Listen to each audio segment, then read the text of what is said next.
ઈરાનની સામે અમેરિકાએ પોતાની રણનીતિ બદલી નાખી છે. જેમ ઈરાને સ્ટ્રેટ ઓફ હોર્મુઝને બંધ કરીને એક પ્રકારનું ઇકોનોમિક વોરફેર ખાડી દેશો સહિત સમગ્ર દુનિયાની સામે છેડી દીધું હતું, તેમ હવે અમેરિકાએ ઈરાનના તમામ બંદરોની નાકાબંધી કરીને ઓપરેશન ઇકોનોમિક ફ્યુરીની શરૂઆત કરી દીધી છે. અમેરિકાના પ્રમુખ ડોનાલ્ડ ટ્રમ્પનો ઈરાદો છે કે આ નાકાબંધીથી ઈરાનમાં અર્થતંત્ર પર દબાણ વધશે, ઈરાન ઝૂકી જશે. તો બીજી તરફ સ્ટ્રેટ ઓફ હોર્મુઝમાં ઈરાનનું પ્રભુત્વ યથાવત છે. તેમણે કેટલાક કમર્શિયલ શિપ્સ પર હુમલો કર્યો છે. તો આવો જાણીએ સમાચાર વિસ્તારથી. નમસ્કાર, જમાવટ સાથે હું છું પાર્થ.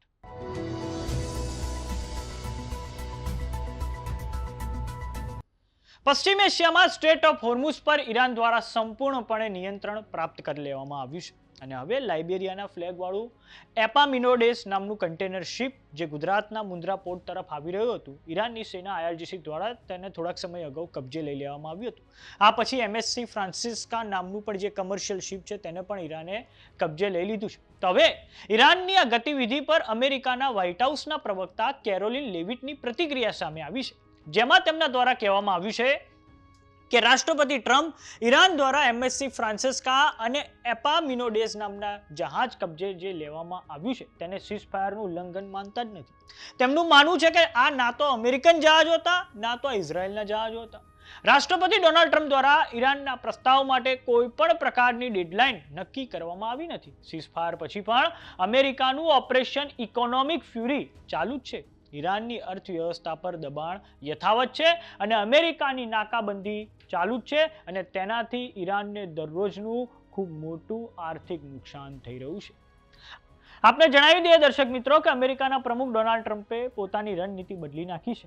કદાચ તેમને એક અંદાજ આવી ગયો છે કે સીધું આક્રમણ કરવું ઈરાન પર તે લગભગ અશક્ય હશે અને આ માટે જેમ ઈરાને સ્ટ્રેટ ઓફ હોર્મુઝ બંધ કરીને ખાડી દેશો સહિત સમગ્ર દુનિયાની સામે ઇકોનોમિક વોરફેર છેડી દીધું હતું, તેમ અમેરિકાએ ઈરાનના બંદરોની નાકાબંધી કરીને ઈરાનની સામે ઓપરેશન ઇકોનોમિક ફ્યુરી શરૂ કરી દીધું છે. આપણે દર્શક મિત્રો આ વાતને નકશાની મદદથી સમજીએ તો આ તમે સ્ક્રીન પર જોઈ રહ્યા છો પશ્ચિમ એશિયાનો મેપ અને તેમાં આ ઉપર એક તરફ આવેલું છે ઈરાન આવેલું છે.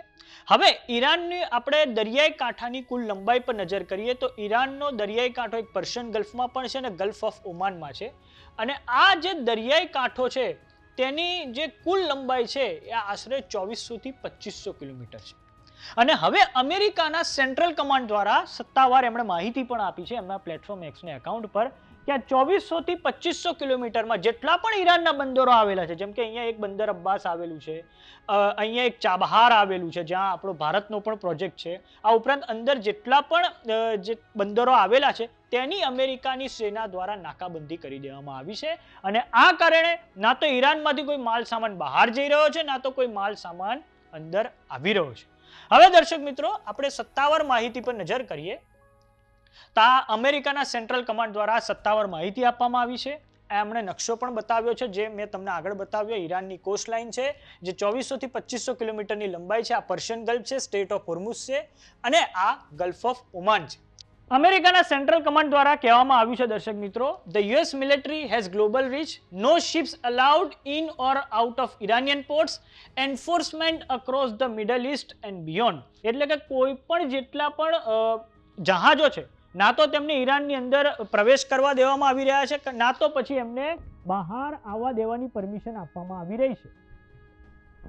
30+ vessels have been directed to turn around or return to port by US forces. અત્યાર સુધીમાં 30 કરતા વધારે જેટલી પણ કમર્શિયલ શિપ્સ હતી ઈરાનની તેને કાં તો પાછી મોકલી દેવામાં આવી છે કાં તો તેમને પાછા વળવા પર મજબૂર કરી દેવામાં આવ્યા છે. અમેરિકાના સેન્ટ્રલ કમાન્ડનો દાવો છે. બીજું એમણે કહ્યું છે કે the majority of vessels have કમ્પાઇલ્ડ with US direction અને આમાંથી મોટા ભાગની જે કમર્શિયલ જહાજો હતા તેમણે અમેરિકાની જે હુકમ છે તેનું તેમણે પાલન કર્યું છે. Most vessels turn around have been oil tankers અને મોટા ભાગના આ કમર્શિયલ જહાજમાંથી એ ઓઇલ ટેન્કર હતા. આપણે જણાવી દઈએ કે જેટલું પણ ઈરાનનું ઓઇલ બહાર જઈ રહ્યું હતું તેની પર હવે અમેરિકાએ તરાપ મારવાનો પ્રયાસ કર્યો છે. તો આ માટે અમેરિકા દ્વારા કેટલા સૈનિકો તૈનાત કરવામાં આવ્યા છે? તો 10,000 થી વધારે યુએસ ટ્રુપ્સ છે. આ ઉપરાંત 100 થી વધારે ફાઇટર છે, રોટરી વિંગ અને સર્વેલન્સ એરક્રાફ્ટ છે અને 17 થી વધારે વોરશિપ્સ છે, એટલે કે જેટલી પણ યુદ્ધ જહાજો છે તે 17 થી વધારે તૈનાત કરવામાં આવ્યા છે. અને ટાઇપ્સ ઓફ એસેટ પણ એમણે જાહેર કરી છે, જેમ કે એરક્રાફ્ટ કેરિયર છે, એમ્ફીબિયસ એસોલ્ટ શિપ, એમ્ફીબિયસ ટ્રાન્સપોર્ટ ડોક શિપ છે, ડોક લેન્ડિંગ શિપ છે, ગાઇડેડ મિસાઇલ ડિસ્ટ્રોયર છે, લિટોરલ કોમ્બેટ શિપ છે, land and C base fighter aircraft છે, અનમેન્ડ એરક્રાફ્ટ એટલે કે ડ્રોન પણ છે, રિફ્યુલિંગ એરક્રાફ્ટ છે, રોટરી વિંગ એરક્રાફ્ટ છે, ઇન્ટેલિજન્સ સર્વેલન્સ એન્ડ રિકનાઇસન્સ એરક્રાફ્ટ એટલે કે ISR એરક્રાફ્ટ પણ એમના દ્વારા આ નાકાબંધીને અંજામ આપવા માટે તૈનાત કરવામાં આવ્યા છે. અમેરિકા એવો દાવો કરી રહ્યું છે કે તેમણે આ જેટલી પણ આખી કોસ્ટલાઇન છે તેની નાકાબંધી કરી દીધી છે, પરંતુ હાલમાં એ પણ એક અલગ હકીકત પણ સામે આવી છે કે અમેરિકાની જે સેના છે તે હાલમાં અહીંયા ગલ્ફ ઓફ ઓમાનનો જે વિસ્તાર છે ત્યાં એઓ તૈનાત છે અને અહીંથી જેટલા પણ ઈરાનના જે કમર્શિયલ વેસલ્સ બહાર આવી રહ્યા છે તેને અમેરિકાના જહાજ રોકી રહ્યા છે. આમ બંને તરફથી નેરેટિવ વોર ચાલુ છે. એક તરફ સ્ટ્રેટ ઓફ હોર્મુઝ પર ઈરાનનું પ્રભુત્વ યથાવત છે અને બીજી તરફ ગલ્ફ ઓફ ઓમાનમાં અમેરિકન સેનાની નાકાબંધી ચાલુ છે.